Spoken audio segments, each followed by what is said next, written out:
അതാമത്തെ ശ്ലോകത്തിൽ എന്താണ് പറഞ്ഞത്? അർജുനോട് പറഞ്ഞു, അല്ലയോ അർജുന, മരിക്കുന്ന സമയത്ത് അല്ലെ, മരണവേളയില് എന്ത് ഭാവിച്ചുകൊണ്ടാണോ, ഏതേത് ഭാവിച്ചുകൊണ്ടാണോ ദേഹം വിട്ടുപോകുന്നത്, ജീവിതത്തില് അത് തന്നെ അധിക സമയം ഭാവന ചെയ്തു കഴിഞ്ഞിരുന്ന അയാള് അതത് ഭാവത്തെ പ്രാപിക്കാൻ ഇടവരുന്നു എന്നാണ് പറയുന്നത്. അപ്പൊ മരിക്കുന്ന സമയത്ത് എന്താണോ നമ്മൾ സങ്കല്പിക്കാൻ ഉദ്ദേശിക്കുന്നത് അത് നേരത്തെ തന്നെ പ്രാക്ടീസ് ചെയ്യണം എന്നാണ് പറഞ്ഞത് അല്ലെ. അങ്ങനെയാണെങ്കിൽ മരിക്കുന്ന സമയത്ത് അതിന്റെ ഓർമ്മ വരുള്ളൂ. അല്ലെങ്കിൽ എന്താണോ ജീവിതത്തിൽ അതുവരെ നമ്മൾ ആലോചിച്ചുകൊണ്ടിരുന്ന ആ കാര്യമായിരിക്കും മരിക്കുന്ന സമയത്ത് നമ്മളുടെ ഉള്ളിൽ ഉണർന്നു വരിക, ഓർമ്മ വരിക. അപ്പൊ ഇവിടെ അർജുനന് വേണ്ടത് ആത്മലാഭം, ആത്മപ്രാപ്തിയാണ് അർജുനന് വേണ്ടത്. അപ്പൊ അതുകൊണ്ട് എന്ത് വേണം? ജീവിതത്തിൽ കർമ്മം ചെയ്തുകൊണ്ടിരിക്കുമ്പോഴും എന്തൊക്കെ കർമ്മങ്ങൾ അനുഷ്ഠിക്കുമ്പോഴും എപ്പോഴും ആ പരമാത്മാവായ ഭഗവാനെ ഭാവന ചെയ്തുകൊണ്ട് തന്റെ കർമ്മം അനുഷ്ഠിക്കണം. തന്റെ കർമ്മം എന്നാൽ സ്വധർമ്മം, യുദ്ധമാണ്. അപ്പൊ ആ യുദ്ധം ചെയ്യുമ്പോഴും പരമാത്മാവായ ഭഗവാനെ ഭാവന ചെയ്തുകൊണ്ട് അനുഷ്ഠിക്കാനാണ് ഭഗവാൻ തുടർന്ന് പറയുന്നത്. 7ാമത്തെ ശ്ലോകത്തില് അതാണ് പറയുന്നത്. 7ാമത്തെ ശ്ലോകം ചൊല്ലിക്കും.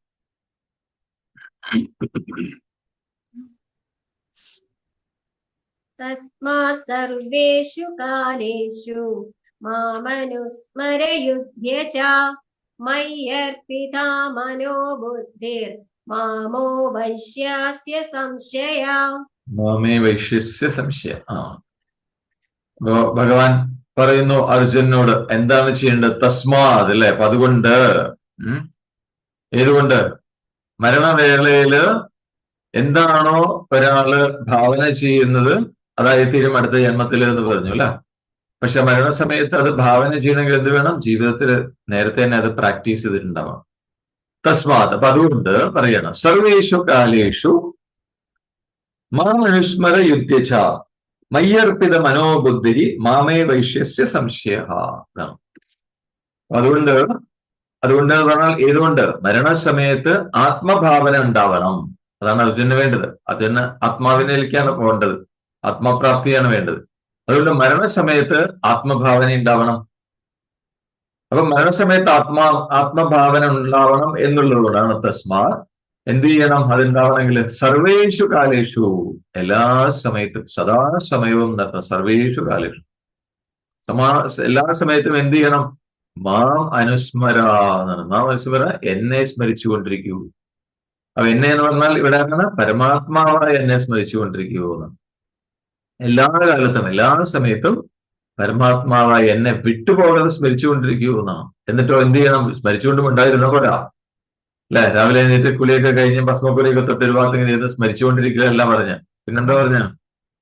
യുദ്ധച്ച, സ്വധർമ്മമായ യുദ്ധം അനുഷ്ഠിക്കുക.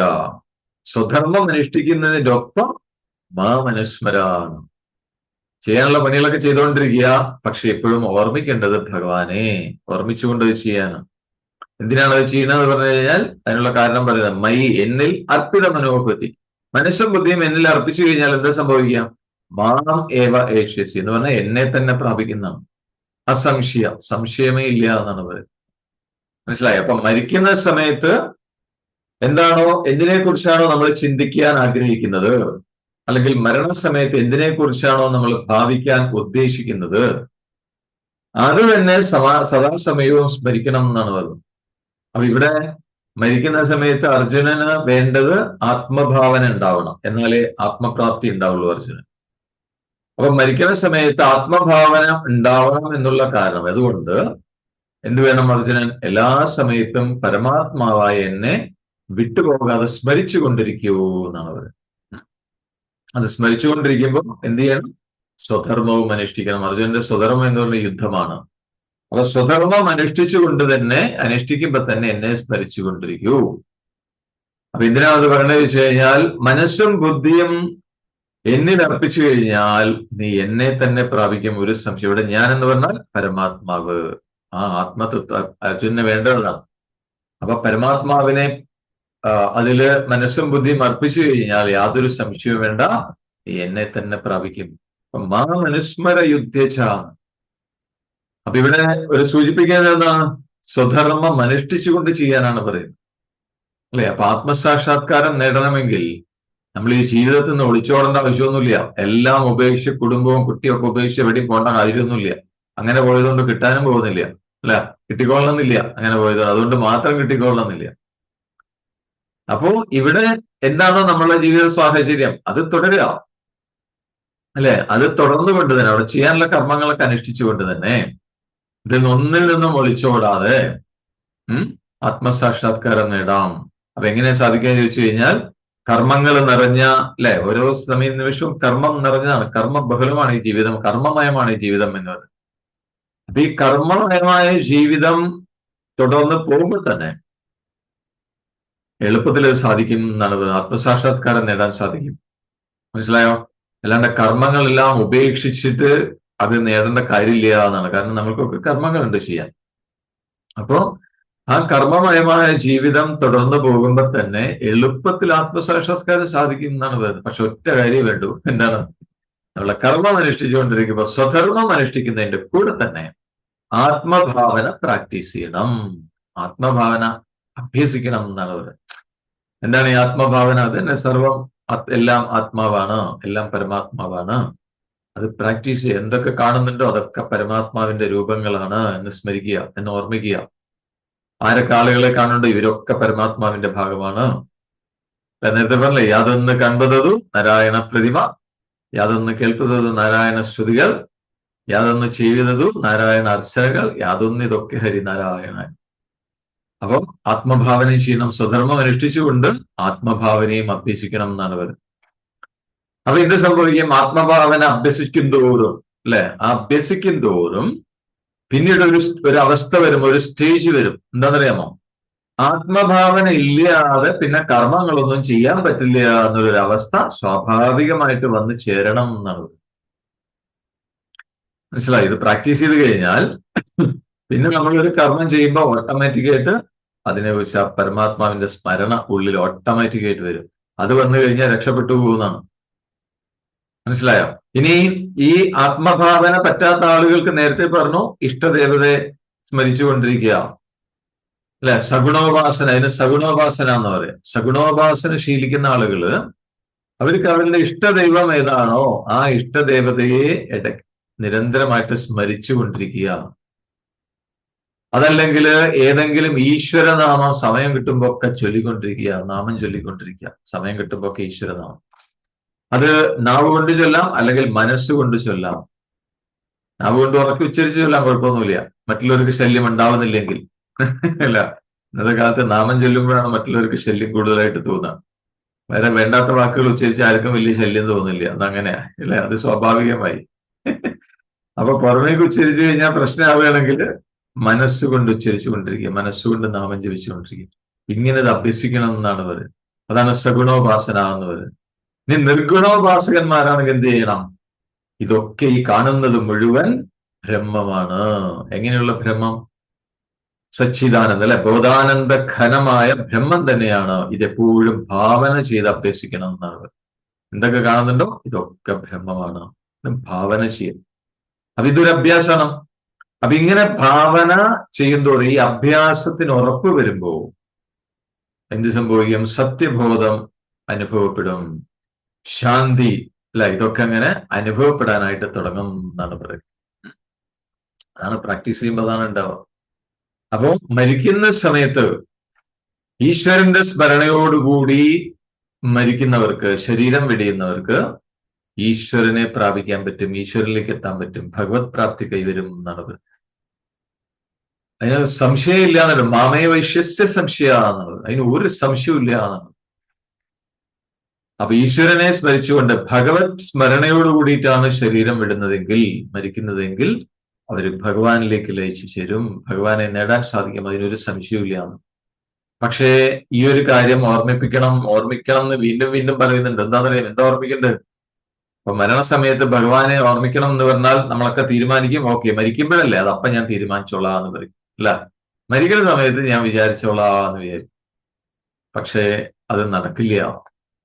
മരിക്കുന്ന സമയത്ത് ആ ഈശ്വരന്റെ ഓർമ്മ വരണമെങ്കിൽ, നേരത്തെ പറഞ്ഞല്ലേ, സർവേഷു കാലേഷു, എല്ലാ സമയത്തും ഈശ്വരനെ സ്മരിച്ചുകൊണ്ടിരുന്നാല് അത് ആ സംസ്കാരം ഉള്ളിൽ ഉറക്കാൻ തുടങ്ങും. ആ അഭ്യാസം അതുള്ളിൽ ഉറയ്ക്കും.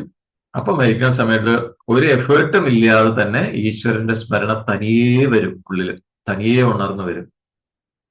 മനസ്സിലായി? അപ്പോ മരണസമയത്ത് ഓർമ്മിച്ചാൽ മതി എന്ന് വിചാരിച്ചിട്ട് നമ്മൾ മടി പിടിച്ചിരിക്കരുത് എന്നാണ് പറയുന്നത്.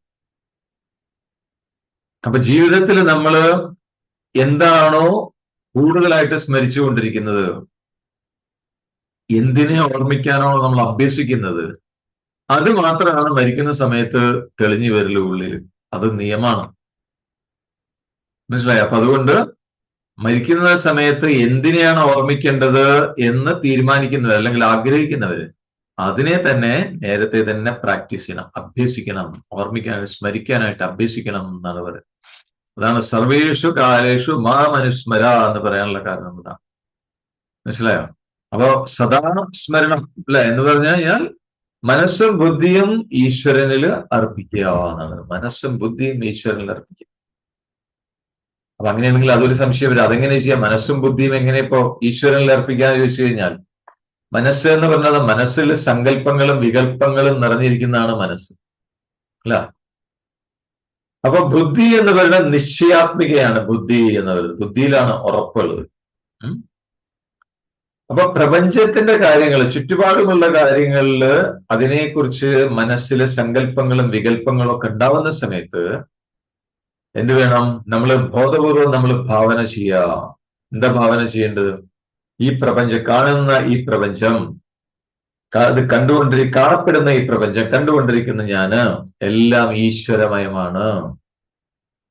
അതുപോലെ മനസ്സിൽ നടക്കുന്ന ചിന്തകള്, ചിത്തവൃത്തികള്, അതുപോലെ കർമ്മങ്ങള്, ഇതൊക്കെ ഈശ്വരന്റെ അർച്ചനയാണ്, ഈശ്വര പൂജയാണ്. ഇങ്ങനെ ഭാവന ചെയ്യണം. ഇതാണ് മനസ്സർപ്പിക്കുക എന്ന് പറഞ്ഞു കഴിഞ്ഞാൽ. മനസ്സിലായോ? അതാണ് ശ്രീനാരായണ ഗുരുദേവൻ ആത്മോപദേശത്തിൽ പറയുന്നതല്ലേ, എന്താണ്? മനമലർ കൊയ്തു മഹേശ പൂജ ചെയ്യും മനുഷ്യന് മറ്റൊരു വേല ചെയ്തിടേണ്ട. മനമലർ എന്ന് പറഞ്ഞാൽ മനസ്സാകുന്ന പുഷ്പം കൊണ്ട് മഹേശ പൂജ ചെയ്യും. ഈശ്വരനെ, മഹേശ്വരനെ പൂജിക്കുന്ന ആളുകൾക്ക്, മനുഷ്യന് മറ്റൊരു വേല ചെയ്തിട. വേല എന്ന് പറഞ്ഞാൽ കർമ്മം, ജോലി. എന്തിന് ജോലി ചെയ്യേണ്ട? മോക്ഷത്തിന് വേറെ ഒന്നും ചെയ്യേണ്ട എന്നാണ് പറയുന്നത്. മനസ്സിനെ എപ്പോഴും ഈശ്വരനെ സമർപ്പിച്ചുകൊണ്ട്, പുഷ്പമായിട്ട് ഈശ്വരനെ സമർപ്പിച്ചുകൊണ്ടിരിക്കുക. ശരിക്കും പുഷ്പങ്ങൾ സമർപ്പിക്കുന്നതിന്റെ അർത്ഥം യഥാർത്ഥത്തിൽ അതാണ്. നമ്മൾ നമ്മുടെ മനസ്സാകുന്ന പുഷ്പത്തെയാണ് യഥാർത്ഥത്തിൽ സമർപ്പിക്കണം. മനസ്സിനെയാണ് ഭഗവാൻ സമർപ്പിക്കുന്നത്. മനസ്സിലായോ? അപ്പോ മനസ്സ്, ഈ പ്രപഞ്ചം അല്ലെ, വൈവിധ്യങ്ങൾ കണ്ട് മനസ്സിനകത്ത് സങ്കല്പങ്ങളും വികല്പങ്ങളും ഒക്കെ ഉണ്ടാവും. ഇത് മനസ്സിന്റെ സ്വഭാവമാണ്. ചുറ്റുപാടുകളെ കുറിച്ച് ആലോചിക്കുന്ന സമയത്ത് അപ്പൊ എന്ത് വേണം? അങ്ങനെ സങ്കല്പ വികല്പങ്ങൾ വരാൻ തുടങ്ങുമ്പോൾ തന്നെ ഈ ഒരു ചിന്ത മനസ്സിലേക്ക് കൊണ്ടുവരിക. എന്താണ്? ഈ പ്രപഞ്ചവും അത് കാണുന്ന ഞാനും എല്ലാം ഈശ്വരമയമാണ്. അപ്പോ ആ മനസ്സിലുണ്ടാവുന്ന വികാര വിചാരങ്ങള്, അതുപോലെ കർമ്മങ്ങള്, അതെല്ലാം ഈശ്വരാർച്ചനയാണ്. ആ രീതിയിൽ ഭാവന ചെയ്യണം എന്നാണ്. ഇതിനാണ് മനസ്സർപ്പിക്കുക എന്ന് പറയുന്നത്. അപ്പോ നമ്മൾ ചെയ്യുന്ന കർമ്മങ്ങളുടെ ഫലം നമ്മൾ ഉദ്ദേശിച്ച രീതിയിൽ അനുകൂലമായാലും ഇനി പ്രതികൂലമായാലും എന്ത് വേണം? ജീവിതത്തിന്റെ പരമലക്ഷ്യം എന്ന് പറയുന്നത് ഈശ്വരപ്രാപ്തിയാണ്. അത് ആവർത്തിച്ച് ഉറപ്പിക്കണം ആ ഒരു കാര്യം എന്നാണ് പറയുന്നത്. അതായത് കർമ്മത്തിന്റെ ഫലത്തിനല്ല പ്രാധാന്യം. കർമ്മത്തിന്റെ ഫലം എന്തോ ആവട്ടെ, ചിലപ്പോൾ അനുകൂലമായിരിക്കും നമ്മൾ ചെയ്ത കർമ്മത്തിന്റെ ഫലം, അല്ലെങ്കിൽ ചിലപ്പോൾ പ്രതികൂലമായിരിക്കും. അതിന് യാതൊരു പ്രാധാന്യം കൊടുക്കേണ്ട ആവശ്യമില്ല. പിന്നെ എന്ത് വേണം? ജീവിതത്തിന്റെ ലക്ഷ്യം എന്ന് പറയുന്നത് ഈശ്വരനെ നേടണം, ഈശ്വര സാക്ഷാത്കാരമാണ്. അത് ഉള്ളിൽ ഇങ്ങനെ ആവർത്തിച്ച് ഉറപ്പിക്കണം ആ ഒരു കാര്യം എന്നാണ് പറയുന്നത്. അപ്പൊ ആ ഒരു നിശ്ചയം, അത് ഉറപ്പിക്കലാണ് ബുദ്ധി ഈശ്വരനിൽ അർപ്പിക്കുക എന്ന് പറഞ്ഞാൽ. അതാണ് മയ്യർപ്പിത മനോബുദ്ധി, മനസ്സും ബുദ്ധിയും എന്നിൽ അർപ്പിക്കുക എന്ന് പറയുന്നതാണ്. അപ്പൊ ഇങ്ങനെ ആ ഒരു അവസ്ഥ സാധിച്ചു കഴിഞ്ഞാൽ, മയ്യർപ്പിത മനോബുദ്ധി ആ അവസ്ഥ വന്നു കഴിഞ്ഞാൽ പിന്നെ ഒരു സംശയവും വേണ്ട, ഭഗവാനെ പ്രാപിക്കാൻ സാധിക്കും എന്നാണ് ഭഗവാൻ പ്രഖ്യാപിക്കുന്നത്. കാരണം ഇതിന്റെ ഒരു പ്രകൃതി നിയമം എന്ന് പറയുന്നത്, മനസ്സും ബുദ്ധിയും എന്താണോ ഭാവന ചെയ്ത് ഉറപ്പിക്കുന്നത് മനുഷ്യൻ അതായി തീരും എന്നാണ് പറയുന്നത്. അപ്പൊ നമ്മളിപ്പോ എന്തൊക്കെ ആയി തീർന്നിട്ടുണ്ടോ അതിനൊക്കെ എന്താ കാരണം? നമ്മൾ തന്നെയാണ് മുമ്പ് ഭാവന ചെയ്ത് ഉറപ്പിച്ചിട്ടാണ് ഇപ്പൊ ഇങ്ങോട്ട് വന്നിരിക്കുന്നത്. മനസ്സിലായോ? അപ്പൊ ഇനി ഈ കാര്യം മനസ്സിലാക്കി കഴിഞ്ഞാൽ എന്ത് വേണം? ഏത് രീതിയിലാവണം അതിനനുസരിച്ച് നമ്മൾ ഭാവന ചെയ്ത് ഉറപ്പിക്കുക. അപ്പൊ തീർച്ചയായിട്ടും അത് നടക്കും എന്നാണ് പറയുന്നത്. അപ്പൊ ഭഗവാൻ ഇതിനെ ഈ പറഞ്ഞ കാര്യങ്ങൾ ഒന്നുകൂടി എന്താണ് ലോജിക് ഉപയോഗിച്ചുകൊണ്ട് ഒന്നുകൂടി വിവരിക്കുകയാണ് അടുത്ത ശ്ലോകത്തിൽ. മയ്യർപ്പിത മനോബുദ്ധി, അത് അഭ്യസിക്കണം എന്ന് പറഞ്ഞല്ലോ. അങ്ങനെ അത് അഭ്യസിച്ചുകൊണ്ടുള്ള എപ്പോഴുമുള്ള സ്മരണം ആ സത്യത്തിലേക്ക് കൊണ്ട് ഞാൻ എത്തിക്കും. അതിനി ഒന്നുകൂടെ യുക്തിയുക്തമായിട്ട് ഭഗവാൻ വിവരിക്കുകയാണ് 8ാമത്തെ ശ്ലോകത്തില്. 8ാമത്തെ ശ്ലോകം ചൊല്ലിക്കും.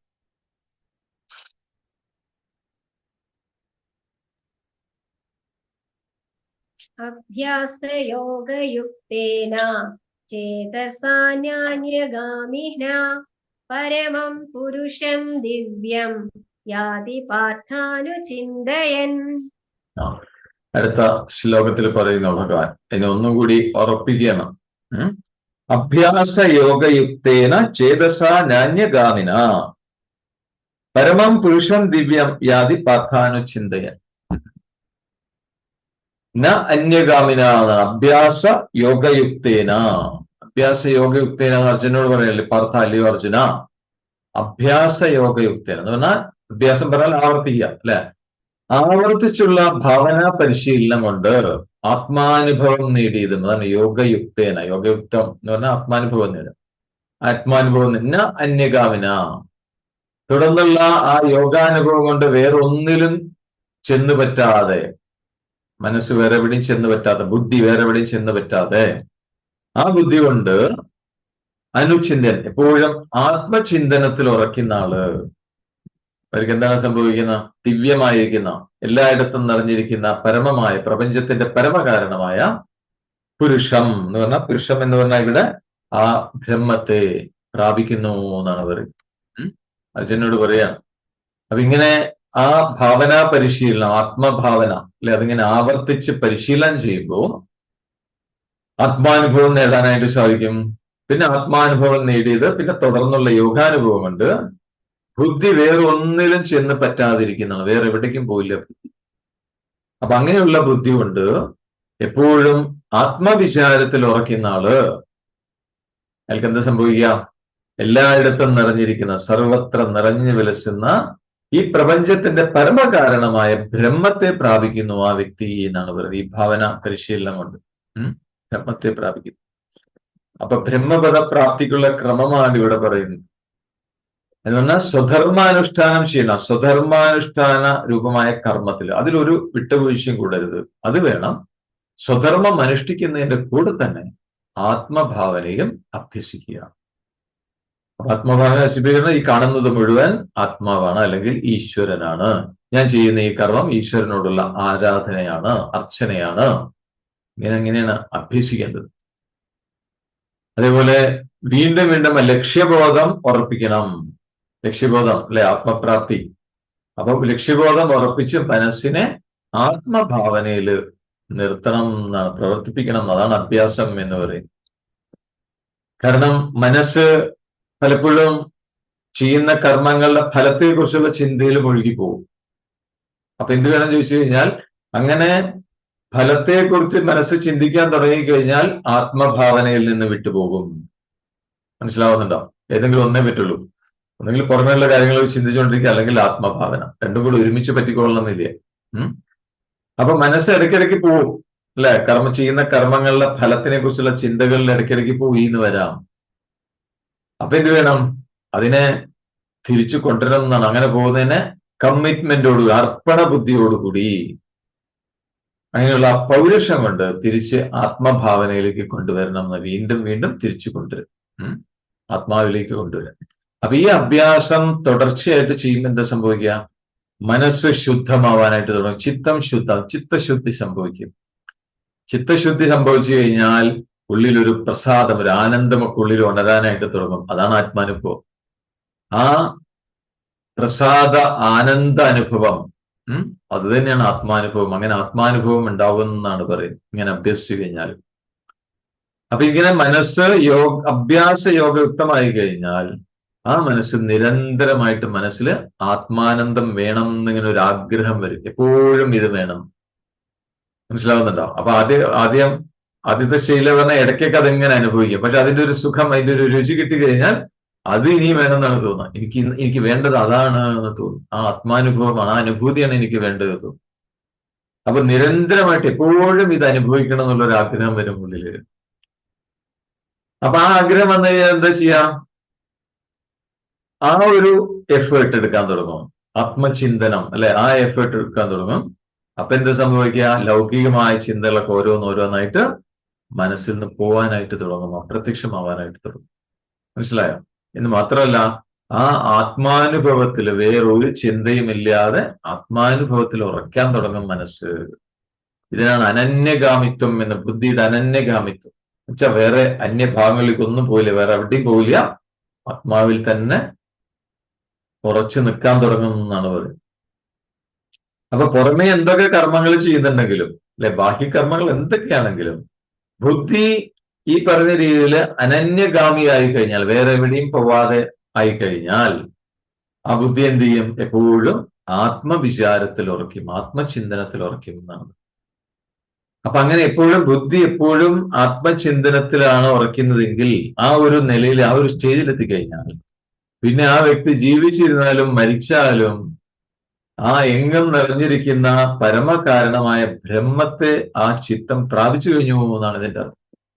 അതറിയണം എന്നാണ് പറഞ്ഞത്. ആ വ്യക്തി പിന്നെ ജീവിച്ചിരുന്നാലും ശരി മരിച്ചാലും ശരി, ആ വ്യക്തിയുടെ മനസ്സ് ബ്രഹ്മവുമായി ഐക്യപ്പെട്ടു കഴിഞ്ഞു എന്ന് മനസ്സിലാക്കേണ്ടതാണ് എന്ന് പറയാം. അപ്പോ ഈ എന്താണ്, ഇനിയൊരു സംശയം വരാം. മനസ്സ് അഭ്യാസയോഗയുക്തമാവുക എന്ന് പറഞ്ഞാൽ അനന്യഗാമിയാവുക അല്ലെ, അങ്ങനെയുള്ള ചിത്തം പ്രാപിക്കുന്നത് ആ പരമകാരണമായ ബ്രഹ്മത്തെയാണ് പ്രാപിക്കുക എന്ന് പറഞ്ഞു. അത് വളരെ ദിവ്യമാണെന്ന് പറഞ്ഞു. അപ്പൊ അങ്ങനെ ഈ ചിത്തം പ്രാപിക്കുന്ന ദിവ്യമായ പരമകാരണമായ ബ്രഹ്മം എങ്ങനെയുള്ളതാണ് എന്നാണ് അടുത്ത സംശയം അല്ലെ. അതെങ്ങനെയുള്ളതാണ് ഈ സാധനം? അപ്പൊ ശരീരം വിടുന്ന സമയത്ത് ആ ബ്രഹ്മത്തെ പ്രാപിക്കുന്ന ആ ഒരു പ്രക്രിയ അതെന്താണ്? എങ്ങനെയാണ് ശരീരം വിട്ടുപോകുമ്പോൾ നമ്മളുടെ ചിത്തം എങ്ങനെയാണ് ബ്രഹ്മത്തെ പ്രാപിക്കുക? അതിനുള്ള മറുപടിയാണ് ഇനി അടുത്ത 2 ശ്ലോകങ്ങൾ കൊണ്ട് പറയുന്നത്. 9ഉം 10ഉം ചൊല്ലിക്കോളൂ. 9ാമത്തെ ശ്ലോകം 10ാമത്തെ ശ്ലോകം ചൊല്ലും. അൺമ്യൂട്ട് ചെയ്തു.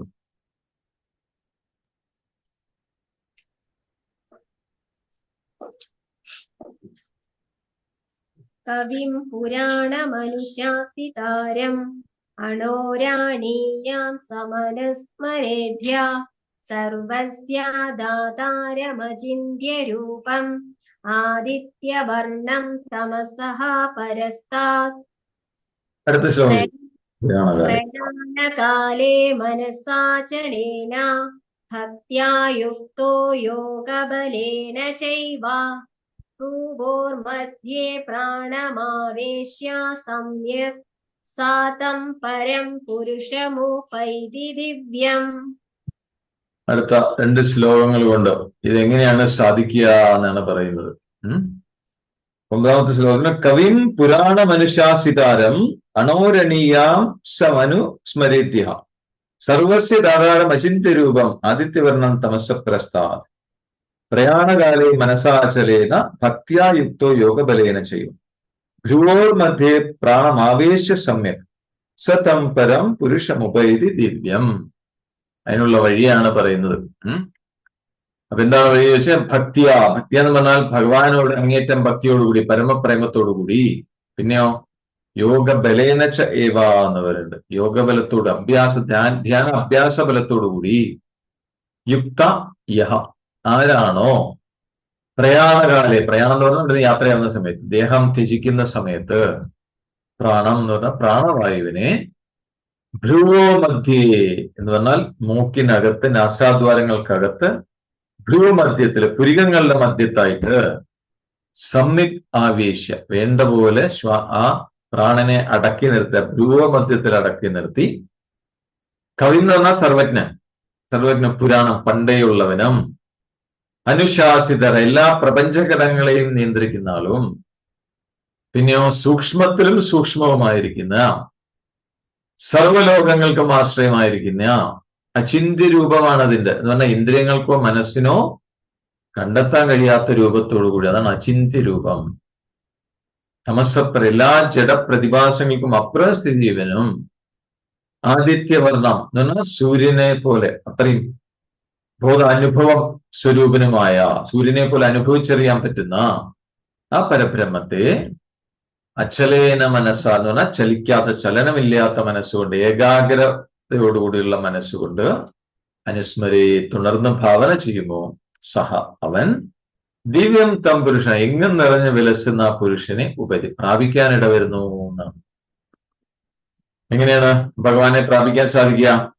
ഇത്രയും കാര്യങ്ങൾ ചെയ്താൽ മതി എന്നാണ്. ഭഗവാനിൽ അങ്ങേയറ്റം ഭക്തി ഉണ്ടാവുക, പരമപ്രേമം ഉണ്ടാവുക. പിന്നെയോ ധ്യാനാഭ്യാസത്തിന്റെ ബലം, ധ്യാനം ചെയ്യണം എന്നാണ് പറയുന്നത്. അതിന്റെ ആ അഭ്യാസത്തിന്റെ ബലം ഉണ്ടാവണം. അങ്ങനെ ആരാണോ ഭഗവാനിലെ ഭക്തിയോടുകൂടിയും ധ്യാനാഭ്യാസത്തിന്റെ ബലത്തോടുകൂടിയും ആരാണോ ശരീരം ത്യജിക്കുന്ന സമയത്ത് പ്രാണശക്തിയെ മൂക്കിനുള്ളിൽ പുരിയങ്ങളുടെ മധ്യഭാഗത്ത് അടക്കി നിർത്തി ആ ഭഗവാനെ സ്മരിക്കുന്നത്. ആരാണ് ഭഗവാൻ? ഇവിടെ എങ്ങനെയുള്ള ആളാണ് ഭഗവാൻ? സർവജ്ഞനാണ്, പണ്ടേ ഉള്ളവനാണ്, അല്ലെ ഭഗവാൻ? പ്രപഞ്ചഘടകങ്ങൾക്ക് എല്ലാം നിയന്ത്രിക്കുന്ന ആളാണ്. ആ ഭഗവാൻ എന്ന് പറയുന്നത് സൂക്ഷ്മത്തിലും സൂക്ഷ്മമാണ്, വളരെ സൂക്ഷ്മമാണ്. എല്ലാ സർവ്വ ലോകങ്ങൾക്കും ആശ്രയമാണ് ആ ഭഗവാൻ. ആ ഭഗവാനെ ഇന്ദ്രിയങ്ങൾ കൊണ്ട് കണ്ടെത്താൻ പറ്റുമോ? പറ്റില്ല. ഇന്ദ്രിയങ്ങൾക്കോ മനസ്സിനോ കണ്ടെത്താൻ, അതാണ് അചിന്ത്യ രൂപം എന്ന് പറയും. മനസ്സിന് ചിന്തിക്കാനും പറ്റില്ല, ഇന്ദ്രിയങ്ങൾക്ക് കണ്ടെത്താൻ പറ്റില്ല. അങ്ങനെയുള്ള രൂപമാണ് ഭഗവാന്റെ. അതുപോലെ ഇവിടെയുള്ള എന്തൊക്കെ പ്രതിഭാസങ്ങൾ, ഈ പ്രപഞ്ചം എന്ന് വിളിക്കുന്നത് ജഡമാണെന്ന് പറഞ്ഞു. ഈ ജഡ പ്രതിഭാസങ്ങൾക്ക് അപ്പുറത്ത് സ്ഥിതി ചെയ്യുന്നവനായ, അതേസമയം ബോധാനുഭവ സ്വരൂപനാണ് എന്ന് പറഞ്ഞാൽ സൂര്യനെ എങ്ങനെയാണോ നമ്മൾ അനുഭവിക്കുന്നത്, വ്യക്തമായിട്ട് നമ്മൾ അനുഭവിക്കുന്നുണ്ട് സൂര്യനെ, അതേപോലെ അനുഭവിക്കാൻ സാധിക്കുന്നവനുമായ പരബ്രഹ്മത്തെ എങ്ങനെ ഭാവന ചെയ്യണം? ഏകാഗ്രമായ മനസ്സുകൊണ്ട് തുടർന്ന് ഭാവന ചെയ്യുന്നു. ആരാണോ അങ്ങനെ ഭാവന ചെയ്യുന്നത്, അങ്ങനെയുള്ള ആള് എല്ലായിടത്തും നിറഞ്ഞ് വിലസുന്ന പുരുഷനെ പ്രാപിക്കാൻ ഇടവരുന്നു. ഇങ്ങനെയാണ് ഭഗവാനെ പ്രാപിക്കുക എന്നാണ് പറയുന്നത്. സതം പുരുഷ പരം പുരുഷമുപൈതി. അപ്പോ സ്ഥിതപ്രജ്ഞനെ സംബന്ധിച്ച് അദ്ദേഹം ജീവിച്ചിരിക്കുമ്പോൾ തന്നെ ആ പരബ്രഹ്മത്തെ പ്രാപിച്ച ആളാണ് സ്ഥിതപ്രജ്ഞൻ. അപ്പൊ അദ്ദേഹത്തിന്റെ ശരീരം വീണു പോകുന്നു, അദ്ദേഹം ശ്രദ്ധിക്കില്ല. അതിങ്ങനെ പോകുന്ന വഴിക്ക് ഒരു കത്തങ്ങൾ വീണു പോകും, അത്രേ ഉള്ളൂ. അദ്ദേഹത്തെ സംബന്ധിച്ച് അത്രേ ഉള്ളൂ. അതിന് വലിയ പ്രാധാന്യമൊന്നുമില്ല. മനസ്സിലായോ? പക്ഷേ ഇനി ജീവൻ മുക്തി സാധിച്ചില്ല എന്ന് വിചാരിക്കുക. എന്നാലും ആ വസ്തുബോധം, ആ ഒരു ജ്ഞാനം ഒരിക്കലെങ്കിലും അനുഭവപ്പെട്ടു കഴിഞ്ഞാൽ മോക്ഷം ഉറപ്പാണ് എന്നാണ് പറയുന്നത്. ആ ആത്മാനുഭവം ഉണ്ടായിക്കഴിഞ്ഞാൽ പിന്നെ മോക്ഷം ഉറപ്പാണ് എന്ന് പറയും. അപ്പൊ അങ്ങനെയുള്ള ജ്ഞാനികള് ശരീരം ത്യജിക്കുമ്പോൾ എങ്ങനെയാണ് പരമാത്മാവിനെ പ്രാപിക്കുന്നത്? അതാണ് ആ ശ്ലോകങ്ങൾ പറഞ്ഞിരിക്കുന്നത്. അപ്പൊ ആൾറെഡി എന്താണ് സ്ഥിതപ്രജ്ഞത്വം നേടിയ ആള്, ആത്മജ്ഞാനം നേടിയ ആളെ സംബന്ധിച്ച് എങ്ങനെ ശരീരം ത്യജിച്ചാലും വിഷയമല്ല. പക്ഷെ സാധകനെ സംബന്ധിച്ച്, അതാണ് ഇവിടെ ജ്ഞാനി എന്ന് പറയാനുള്ള കാരണം അതാണ്. ഈ ജ്ഞാനമുണ്ട്. ഏത്? എന്താണ് വസ്തുബോധം, സത്യം എന്താണെന്നുള്ള ബോധം ഉള്ളിലുണ്ട്, അത് അനുഭവപ്പെട്ടിട്ടുണ്ട്, പക്ഷെ അത് പൂർണ്ണമായിട്ടില്ല. അപ്പൊ അങ്ങനെയുള്ള ആളുകൾ, അതാണ് അങ്ങനെയുള്ള ജ്ഞാനികള് ശരീരം വിടുന്ന സമയത്ത് എങ്ങനെയാണ് ആ പരമാത്മാവിനെ പ്രാപിക്കുന്നത്? അതാണ് ഇവിടെ പറഞ്ഞിരിക്കുന്നത്. എങ്ങനെ പ്രാപിക്കണം എന്ന് ചോദിച്ചു കഴിഞ്ഞാൽ അഭ്യാസം, യോഗാഭ്യാസം ചെയ്ത് അതിന്റെ ശക്തി കൊണ്ട്, അങ്ങേയറ്റം പ്രേമം കൊണ്ട്, ആത്മപ്രേമം കൊണ്ട്, ഈശ്വരനുള്ള പരമാത്മാവിനുള്ള ഭക്തി കൊണ്ട് അവർക്ക് പ്രാണനെ ഏത് സമയത്തും അടക്കി വെക്കാൻ സാധിക്കുന്നതാണ്. മനസ്സിലായോ? പ്രാണനെ അടക്കി മനസ്സിനെ ഏകാഗ്രപ്പെടുത്തി ഉറപ്പിക്കാൻ സാധിക്കും അവർക്ക് എപ്പോ വേണമെങ്കിലും. അപ്പൊ സമാധി അവസ്ഥയില് പ്രാണൻ മൂക്കിനകത്ത്, നാസാധാരങ്ങൾക്കകത്ത്, പുരിയങ്ങളുടെ മധ്യഭാഗത്തായിട്ട് തങ്ങി നിൽക്കും, ഓട്ടോമാറ്റിക്കായിട്ട് നിൽക്കുന്ന അവരുടെ അഭ്യാസത്തിന്റെ ബലം കൊണ്ട് അത് വരും എന്നാണ് പറയുന്നത്. മൂക്കിനുള്ളിൽ ഇവിടെ പുരിയങ്ങളുടെ മധ്യഭാഗത്തായിട്ട് പ്രാണൻ തങ്ങി നിൽക്കും. അപ്പൊ പ്രാണൻ ഈ ഭൂമധ്യത്തില്, അവിടെ ആ ആജ്ഞാചക്രത്തിൽ പ്രാണൻ അടങ്ങുമ്പോഴാണ് ആത്മബോധം ശരിക്ക് അനുഭവപ്പെടുക, തെളിഞ്ഞു വരിക, സൂര്യനെ പോലെ അനുഭവിക്കാൻ സാധിക്കും എന്നാണ്. മനസ്സിലായോ? അപ്പോ ആ ആത്മസമാധി ആ അവസ്ഥയില്, ആ സമയത്ത് ഒരു ജ്ഞാനയോഗിക്ക് അനുഭവിച്ചറിയാൻ പറ്റുന്ന കാര്യങ്ങളാണ് ശ്ലോകത്തിൽ പറഞ്ഞിട്ടുള്ള പരമാത്മാവിനെ പറ്റിയുള്ള വിശേഷണങ്ങളൊക്കെ ആ സമയത്ത് ഈ യോഗി അനുഭവിച്ചറിയുന്നതാണ് എന്നാണ് പറയുന്നത്. ജ്ഞാനയോഗി അനുഭവിച്ചറിയുന്നതാണ് ആ വിശേഷണങ്ങളൊക്കെ. എന്ന് പറഞ്ഞാൽ താൻ കണ്ട് അനുഭവിക്കുന്ന ആ പരബ്രഹ്മം എന്ന് പറയുന്നത് സർവജ്ഞനാണ് എന്ന് ബോധ്യം വരുന്നു, അനുഭവിക്കുന്നു. സർവവ്യാപിയാണ്, സർവജ്ഞനും സർവവ്യാപിയും ഈശ്വര സത്യമാണെന്ന് അനുഭവത്തിലേക്ക് വരികയാണ് എന്നാണ് പറയുന്നത് അയ്യോ. അതേപോലെ എല്ലാ പ്രപഞ്ച ഘടകങ്ങളെയും ധരിക്കുന്നത്, പ്രപഞ്ച ഘടകങ്ങളെ ഓരോന്നിനെ അതാതിന്റെ സ്ഥാനത്ത് എത്തി പ്രവർത്തിപ്പിക്കുന്നതാണ് പ്രപഞ്ചത്തിന്റെ നിയന്താവ് എന്ന് പറയുന്നത്. അതൊക്കെ ഈ പരബ്രഹ്മം തന്നെയാണ്, അതും ബോധ്യമാവുന്നതാണ് പറയുന്നത്. അപ്പൊ അതിൽ ഈ ജഡമായ പ്രതിഭാസം ഒട്ടും തന്നെ ഇല്ല എന്നാണ് പറയുന്നത്. അപ്പൊ ഈ ഒരു പരമാത്മ തത്വം എന്ന് പറയുന്നത് സൂക്ഷ്മത്തിലും വെച്ച് വളരെ സൂക്ഷ്മമായ പ്രപഞ്ച കാരണമാണ്. അപ്പൊ അതുകൊണ്ട് തന്നെ വളരെ സൂക്ഷ്മമായതുകൊണ്ട്, അതീവ സൂക്ഷ്മമായതുകൊണ്ട് ഇത് ഇന്ദ്രിയങ്ങൾക്ക് വിഷയമാവാൻ പറ്റില്ല, ഇന്ദ്രിയങ്ങളെ കൊണ്ട് അറിയാൻ പറ്റില്ല. മനസ്സിനെ കൊണ്ട് ചിന്തിച്ചറിയാനും സാധിക്കില്ല. പക്ഷെ ഈ ഒരു സത്യം എന്ന് പറയുന്നത് എന്താണ്? സൂര്യനെ പോലും പ്രകാശിപ്പിക്കുന്നതാണ് ഈ സത്യം. സൂര്യന് പ്രകാശം എവിടെ നിന്ന് കിട്ടി? ഈ ബ്രഹ്മത്തിൽ. ഈ സത്യമാണ് അതിന് സൂര്യന് പ്രകാശം കൊടുക്കുന്നത് എന്നാണ്. അപ്പൊ ജ്ഞാനനിഷ്ഠ വന്ന ഒരു യോഗിയെ സംബന്ധിച്ച് ഇത്തരം കാര്യങ്ങളൊക്കെ അനുഭവിച്ചറിഞ്ഞ് സമാധിയിലായാലും പരമാത്മാവിനെ പ്രാപിക്കാം. അതല്ല ഇനി മരണസമയത്ത് ശരീരം വിടുന്ന സമയത്തായാലും പരമാത്മാവിനെ പ്രാപിക്കാൻ പറ്റും എന്ന് പറയണം. അതതിന്റെ ക്രമം അതാണ്. അപ്പൊ ഇനി ഈ ജ്ഞാനം നേടാൻ സാധിച്ച ആൾക്ക് പറഞ്ഞു, നേരത്തെ പറഞ്ഞ രൂപത്തിലൊക്കെ അനുഭവിച്ചറിഞ്ഞ് ഭഗവാനെ പ്രാപിക്കാൻ പറ്റുമെന്ന് പറഞ്ഞു. പക്ഷേ ഈ അനുഭവജ്ഞാനം വന്നിട്ടില്ലാത്ത ആളുകളുണ്ട്, അല്ലെ? അനുഭവത്തിൽ വന്നിട്ടില്ല, വിജ്ഞാനം നേടാൻ സാധിച്ചില്ല, പക്ഷെ ജ്ഞാനം വന്നിട്ടുണ്ട്. എന്ന് പറഞ്ഞാൽ സിദ്ധാന്തപരമായിട്ട് സത്യം മനസ്സിലായി. അപ്പൊ നമുക്കൊക്കെ അത് മനസ്സിലായിട്ടുണ്ട്, സിദ്ധാന്തപരമായിട്ട് നമുക്ക് ബോധ്യമായിട്ടുണ്ട് സത്യം, അല്ല? എന്താണ് പരബ്രഹ്മം, എന്താണ് ബ്രഹ്മം എന്നൊക്കെ നമ്മൾ കേട്ടിട്ടുണ്ട്. അതൊക്കെ ബുദ്ധിയുടെ തലത്തിലുണ്ട്, പക്ഷെ അനുഭവത്തിൽ വന്നിട്ടില്ല. അപ്പൊ അങ്ങനെയുള്ള യോഗിമാർക്ക് ശരീരം വിടുന്നത് മരണസമയത്ത് ബ്രഹ്മത്തെ പ്രാപിക്കാൻ വല്ല മാർഗവുമുണ്ടോ എന്നാണ് പറയുന്നത്. അതിനും വഴിയുണ്ടെന്നാണ് അടുത്ത ശ്ലോകങ്ങളിൽ ഭഗവാൻ പറയുന്നത്. അപ്പൊ നമുക്കൊരു ഹോപ്പ് ഉണ്ടല്ലോ, നമുക്കൊക്കെ ഒരു ഹോപ്പ് ഉണ്ട്. അതിനും വഴിയുണ്ട് എന്ന് അടുത്ത 3 ശ്ലോകങ്ങൾ അതാണ് പറയുന്നത്. അപ്പൊ ബ്രഹ്മസ്വരൂപം എന്ന് പറയുന്നത് തൽക്കാലത്തേക്ക് ഇപ്പൊ അത് തെളിഞ്ഞു കിട്ടുന്നില്ലെങ്കിലും അത് നേടാൻ എളുപ്പമായ ഒരു വഴി ഞാൻ പറഞ്ഞുതരാം എന്ന് പറഞ്ഞാണ് 11ാമത്തെ ശ്ലോകം. ഞാൻ ആ എളുപ്പ വഴി നമുക്ക് നാളെ നോക്കാം. Yes, okay. അപ്പൊ നാളെ ആരും മിസ്സാക്കരുത്, മനസ്സിലായ? ബ്രഹ്മപദപ്രാപ്തിക്ക് എളുപ്പമായ ഒരു മാർഗമാണ് ഭഗവാൻ പറയാൻ പോകുന്നത്. അപ്പൊ നാളെ ആരും അത് മിസ് ചെയ്യരുത്. ഓക്കെ, നേരത്തെ തന്നെ തയ്യാറായി വന്നിരിക്കുക കേൾക്കാനായിട്ട്. ഓക്കെ, കണ്ണുകൾ അടച്ചു വയ്ക്കൂ. Close your eyes. കണ്ണുകൾ അടഞ്ഞിരിക്കട്ടെ. നട്ടല് നിവർന്നിരിക്കുന്നു. കൈകൾ മടിമേൽ മലർത്തി വയ്ക്കാം.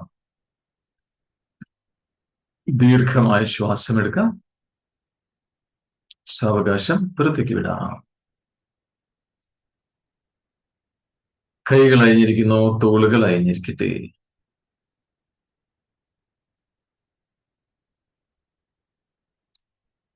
അവനവനിൽ തന്നെ വിശ്രമിക്കൂ, തന്നിൽ തന്നെ വിശ്രമിക്കൂ.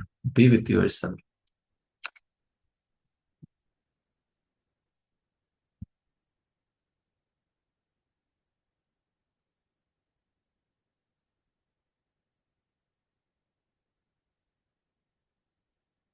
ഉള്ളിൽ അനുഭവപ്പെടുന്ന ശാന്തത, നിശ്ചലത, അതിൽ വിശ്രമിക്കുന്നു.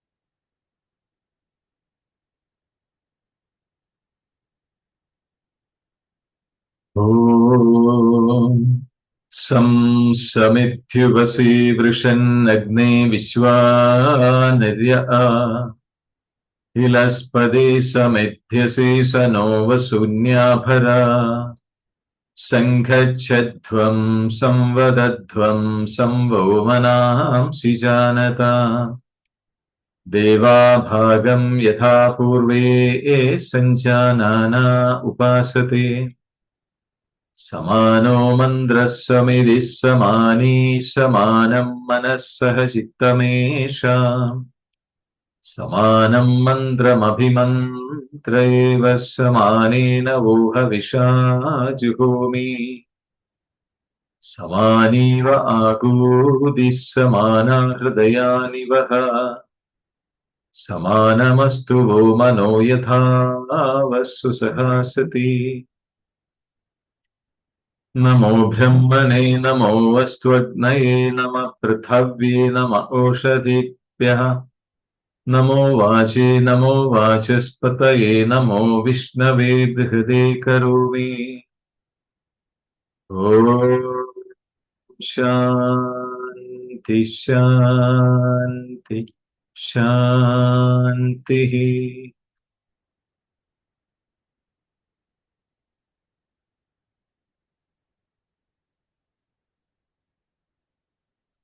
ദീർഘമായ ശ്വാസമെടുക്കാം. സാവകാശം പുറത്തേക്ക് വിടാം. സ്വന്തം ശരീരത്തിലേക്കും ചുറ്റുപാടുകളിലേക്കും ശ്രദ്ധ കൊണ്ടുവന്നുകൊണ്ട് പൂർണ്ണ തൃപ്തിയോടുകൂടി വളരെ സന്തോഷപൂർവം സാവകാശം കണ്ണുകൾ തുറക്കാം.